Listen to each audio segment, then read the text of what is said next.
দেখুন তো এটা কি শাক? একদম ভিন্নধর্মী, তাই না? এই শাকটা কিন্তু সচরাচর দেখা যায় না। আর সচরাচর এই ধরনের শাকগুলোকে কিন্তু পাওয়াও যায় না। আর এটা কিন্তু খেতে অনেক বেশি মজাদার। আমি যখন এটাকে পেলাম তখন আর হাতছাড়া করিনি। আমার মা গ্রামে থাকতে এই শাকগুলো আমাদের খাওয়াতেন। যা আজও আমার মুখে লেগে আছে। আজ আমি আমার মায়ের মতো করেই একদম মাছ ছাড়া খুব সুন্দরভাবে শাকগুলোকে রান্না করব। আর এজন্য একটু তেল আর সাথে পেঁয়াজ কাটা ও রসুন কাটা, দ্যাটস এনাফ। আর সাথে দিয়ে দেবো কয়েকটা কাঁচামরিচ। এর থেকে বেশি কিছু আর প্রয়োজন নেই। আর একটু লবণ। আর এতেই যে এত টেস্টি হবে কি বলবো। আপনি আর কখনোই এই শাক রান্না করলে মাংস দিয়ে ভাত খাবেন না বা অন্য কিছু খাবেন না, আগেই এই শাক নিশ্চয়ই আপনি ভাতের সাথে টেস্ট করে দেখবেন, তারপরে আপনি অন্য কিছু খাবেন।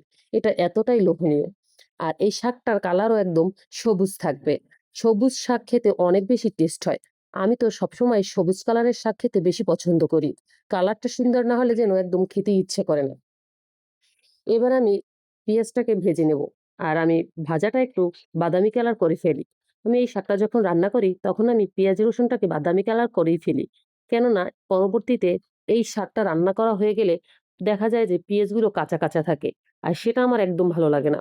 তাই আমি হালকা বাদামি কালার না করে একটু গাঢ় বাদামি কালার করি। যাতে করে এটা দেখতে আরো বেশি সুন্দর হয়। এবার আমি শুধু শাকগুলোকে উপরে দিয়ে দেব।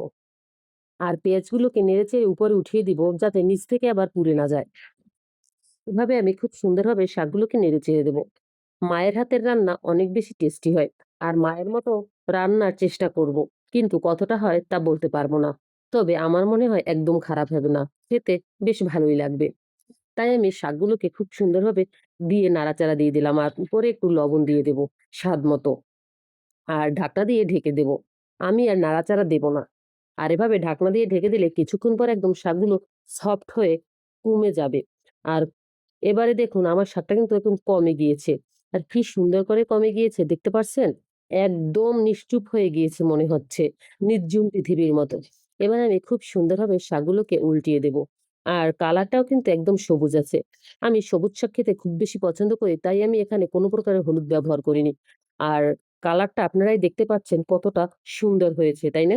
অনেক সুন্দর হয়েছে। আর এটা কিন্তু খেতেও বেশ দারুণ লাগে। তবে আমি মাঝে মধ্যে ঢাকনা দিয়ে ঢেকে দিব যাতে শাকটা পুরোপুরি সেদ্ধ হয়ে আসে।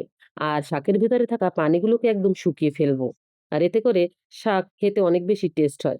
কি সুন্দর কালার, কি সবুজ, তাই না? একদম সবুজ কালারটা। আর মা মাঝখানে কিন্তু নিশ্চয়ই লবণে চেখে দেখবেন। কারণ লবণ না হলে কিন্তু কোন খাবারই টেস্ট হয় না। সব খাবারই টেস্ট নষ্ট হয়ে যায়। আমার শাকটা কিন্তু পারফেক্ট একটা লুক দিচ্ছে এবং পারফেক্ট পজিশনে আছে। ভিতরের পানিটা কিন্তু একদম সম্পূর্ণ শুকিয়ে গিয়েছে দেখতে পাচ্ছেন। এবার আমি নাড়াচাড়া দিয়ে একদম শাকটাকে ভিতরে শাকের গায়ে থাকা সামান্য পানিও শুকিয়ে ফেলবো। আর এত টেস্টি যে আমি আর লোভ সামলাতে পারছি না। আমি একটু খেয়েই দেখবই এখন। আর কে খাক বা না খাক এটা আমার জানার বিষয় নয়। আমি কিন্তু এবার নিশ্চয়ই একটু টেস্ট করে দেখব। কি যে tasty! Thanks for watching. Bye, by.